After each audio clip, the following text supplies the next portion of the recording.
pertama adalah pengenalan falsafah, yang kedua subjek usul fiqh, yang ketiga tinjauan dan soal selidik, yang last sekali pandangan dan cadangan. Seterusnya, kepentingan mempelajari sesuatu kursus di universiti. Soalannya adalah, adakah usul fiqh perlu dipelajari oleh semua mahasiswa yang beragama Islam ataupun hanya mahasiswa yang mengambil bidang berkaitan agama sahaja?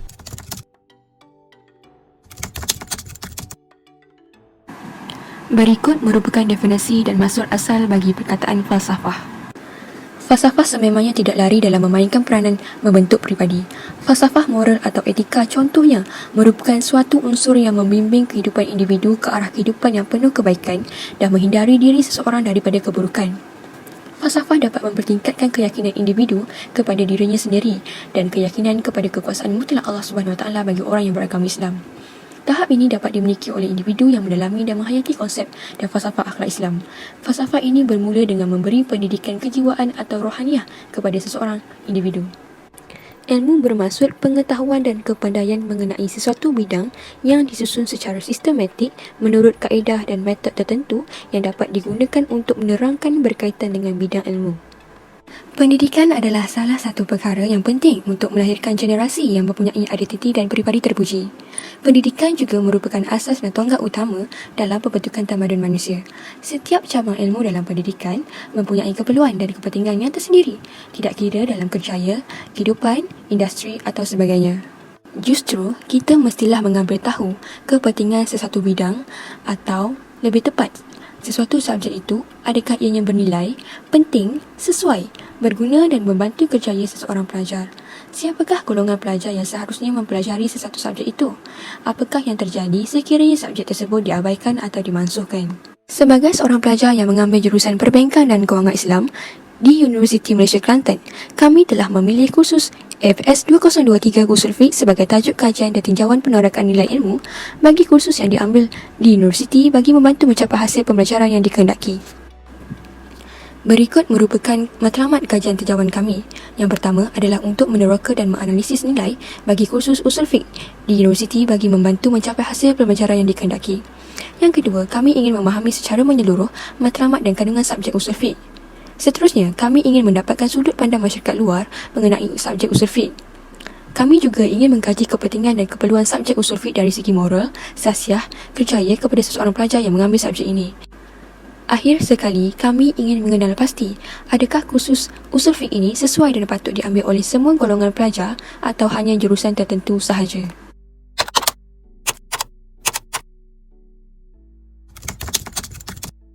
Usul fiqh merupakan suatu ilmu tentang kaedah-kaedah mengistinbat atau mengeluarkan hukum-hukum syarak yang berkaitan dengan perbuatan mukallaf dari dalil-dalil tafsiri. Perkataan usul fiqh berasal dari dua perkataan, iaitu usul dan al-fiqh. Usul bererti asas, sumber, kaedah atau dalil. Al-fiqh bererti memahami sesuatu perkara, manakala dari segi syarak pula, ianya merupakan pengetahuan tentang hukum-hukum syarak yang berkaitan dengan perbuatan mukallaf yang difahami melalui dalil-dalil tafsiri. Kepentingan ilmu usul fiqh dapat kita peroleh dengan cara mengetahui tujuan mempelajari ilmu ini terlebih dahulu. Tujuan mempelajari ilmu usul fiqh adalah untuk sampai kepada hukum hakam syarak yang bersifat amali dengan cara meletakkan kaedah-kaedah serta manhaj-manhaj untuk sampai kepadanya. Kita tidak boleh untuk sampai kepada hukum hakam jika tidak mempelajari usul terlebih dahulu. Ia sebagaimana yang disebutkan oleh para ulama, man hurimal usul, hurimal usul. Maksudnya, sesiapa yang terhalang daripada usul, iaitu ilmu usul fiqh, dia juga terhalang dari sampai kepada hukum hakam. Terdapat beberapa skop yang dibincangkan di dalam ilmu usul fiqh. Antaranya, 1. Dalil-dalil syarak, iaitu merangkumi dalil-dalil yang disepakati dan tidak disepakati. Contoh dalil yang disepakati adalah Al-Quran, As-Sunnah, Ijma' dan Qiyas. Dalil yang tidak disepakati pula seperti Al-Masalihul Mursalah, Sadduz Zara'i, Qaulul Ahli Sahabi dan lain-lain. Yang kedua, dilalah, iaitu merangkumi kaedah-kaedah istinbat hukum dari nas-nas Al-Quran dan As-Sunnah. Yang ketiga, ta'arud dan tarjih, iaitu perbincangan tentang perjanggahan di antara dalil-dalil serta jalan penyelesaiannya. Yang keempat, hukum-hukum kulli, iaitu merangkumi hukum taklifi dan hukum wada'i. Yang kelima, ijtihad dan mujtahid, iaitu merangkumi persoalan taklid dan muqallid. Objektif mempelajari ilmu usul fiqh ialah seseorang itu dapat mengetahui secara terperinci mengenai pembangunan undang-undang dan juga hukum-hukum Islam, mengenai mazhab-mazhab usul fiqh, peraturan-peraturan dan undang-undang syariah, seterusnya mengenai rukun-rukun hukum syariah secara terperinci dan juga sumber-sumber syariah iaitu sumber utama seperti Al-Quran, As-Sunnah, Ijma' dan Qiyas secara terperinci, dan juga mengenai sumber-sumber syariah iaitu sumber yang kedua seperti istihsan, istishab, maslahah mursalah, maqasid syariah, saddul zara'i', uruf, amalan ahli Madinah secara terperinci. Objektif mempelajari ilmu usul fiqh juga ialah ingin mengetahui ijtihad dalam pemikiran umat Islam kontemporari dan akhir sekali mengenai isu-isu pembangunan hukum dalam usul fiqh. Mengikut kajian lapangan yang telah dijalankan kepada masyarakat yang mengenai pendapat mengenai ilmu usul fiqh ataupun setakat mana masyarakat mengetahui tentang ilmu usul fiqh, antara jawapan mereka ialah yang pertama, ia merupakan panduan untuk memahami serta mentafsirkan nas-nas Al-Quran dan As-Sunnah ketika merumus hukum hakam dan mendabit pemikiran maupun ijtihad. Seterusnya, ilmu usul fiqh adalah bidang yang sangat penting untuk mengetahui tentang cara dan asas penentuan hukum dan undang-undang Islam. Contohnya, sekiranya ada hukum yang dijelaskan di dalam Al-Quran, maka usul fiqh akan mengetahui mengapa dan apakah sebab hukum tersebut dikeluarkan di bawah bidang maqasid syariah di dalam subjek usul fiqh. Ilmu usul fiqh juga sangat berguna bagi saya untuk memahami bagaimana hukum-hukum ditetapkan, atas dasar apa, istinbat hukum, ta'arud tarjih, hukum wadai dan sebagainya. Dan juga ilmu usul fiqh, ilmu tentang kaedah mengistinbat hukum syarak yang berkaitan dengan perbuatan mukallaf dari dalil-dalil tafsili pada zaman Rasulullah SAW lagi. Jadi di sini kita dapat lihat bagaimana objektif ilmu usul fiqh bagi mereka yang mempelajari ilmu usul fiqh ini dapat dipegang oleh setiap masyarakat yang mempelajari ilmu usul fiqh. Dan juga masyarakat ada menyatakan bahawa ilmu usul fiqh ini susah, terlalu banyak teori tetapi tidak pandai untuk dipraktiskan.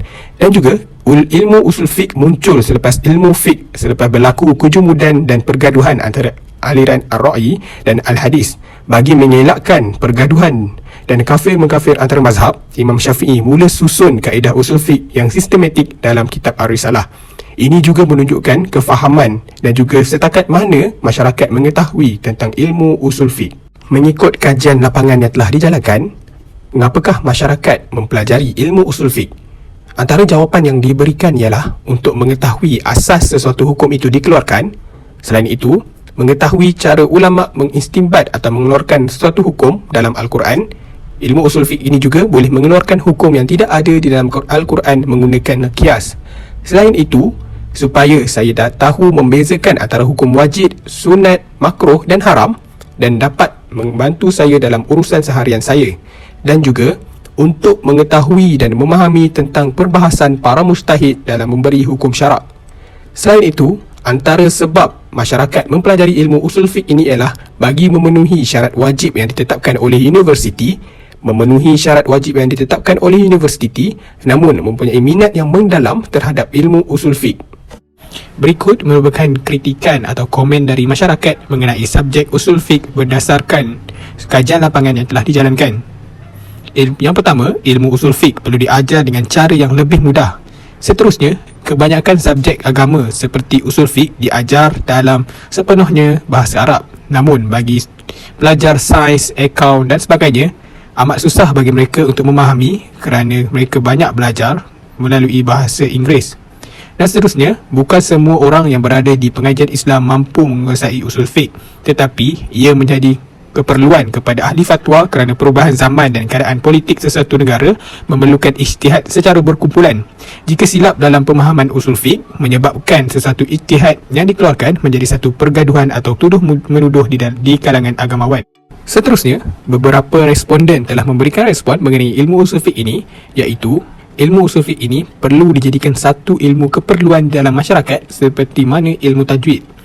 Seterusnya, ilmu ini ialah ilmu yang sangat luas, boleh dipraktikkan. Disiplin ilmu melihat kepada cara ulama berijtihad dan khilaf, dan juga ilmu usul fiqh ini sangat penting dalam kehidupan seharian, bahkan dalam membentuk masyarakat yang sejahtera serta pelaksanaan negara yang lebih terpelihara.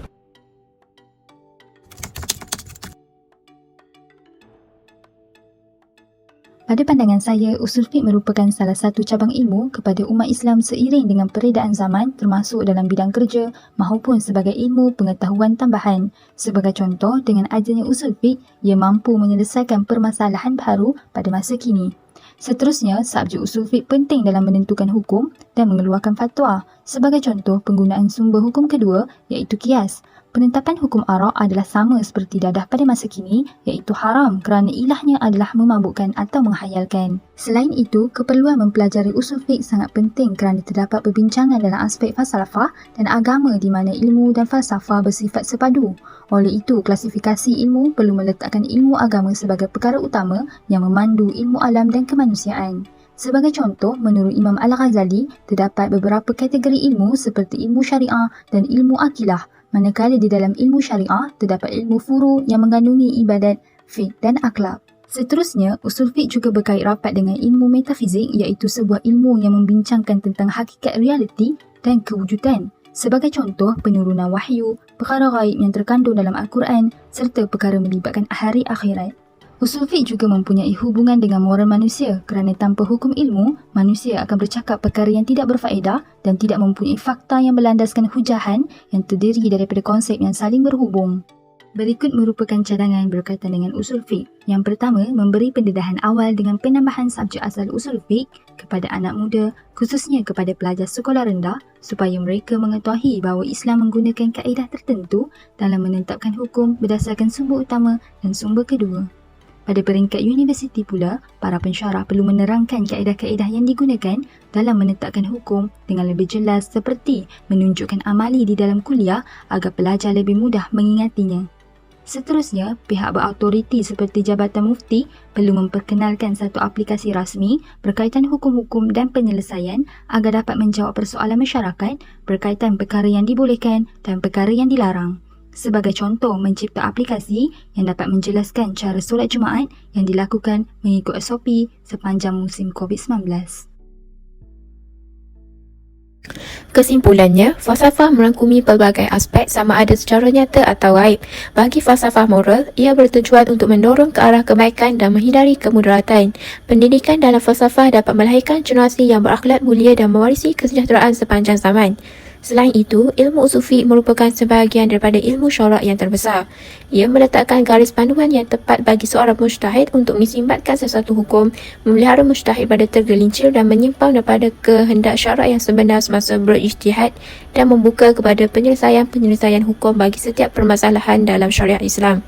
Tinjauan berkenaan ilmu usul fiqh yang diajukan kepada orang tertentu iaitu pada pelbagai golongan umur dan pekerjaan adalah sangat bagus untuk kita mengetahui dalam menganalisis sejauh mana kefahaman dan minat seseorang terhadap ilmu usul fiqh. Hal ini membolehkan kita mengambil tindakan dengan memberi cadangan sewajarnya kepada semua golongan Islam bagi mendedahkan diri mereka dengan lebih dekat terhadap ilmu usul fiqh. Hal ini dapat menjaga syariah Islamiah di mana ilmu usul fiqh dapat memelihara dalil-dalil pensyariatan daripada disalahguna oleh orang ramai. Sebagaimana ia turut menjaga hujah-hujah dan juga sandaran bagi hukum hakam. Oleh itu, kita haruslah mempelajari dan menekuni ilmu usul fiqh ini supaya ia dapat membentuk kefahaman kita yang tepat dalam mendepani nas-nas ilahi dan juga hadis-hadis Nabi serta dapat membantu kita dalam meleraikan kekeliruan yang terhasil pada isu-isu khilaf dalam fiqh.